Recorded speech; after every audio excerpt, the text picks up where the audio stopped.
Hey guys, welcome back to our another tutorial video. So in today's following video, I'm going to walk you through how to download Intuit Credit Karma app on your device. So there is a very few steps to follow. So as we all know that Credit Karma is a free personal finance app owned by Intuit itself.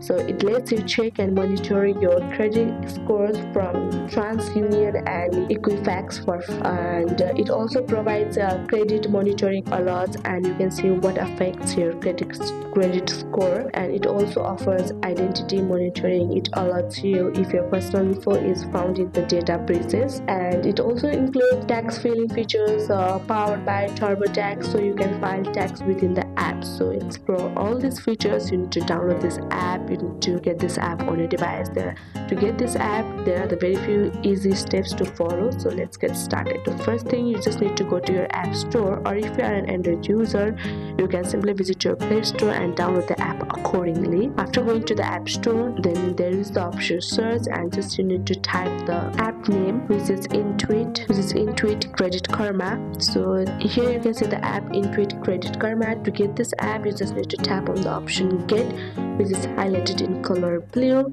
After tapping on the Get, you just need to double click your power button to install the app, and it's done. App Intuit Credit Karma is downloaded on your device, and within a very few seconds your app will be available, and you will be able to explore all these features on your device by yourself, and it is very easy and convenient to use. So that's it for today. Hope this video helped you. If this video helped you, do not forget to like, subscribe and hit the bell icon of our channel. Thank you, and see you in the next video.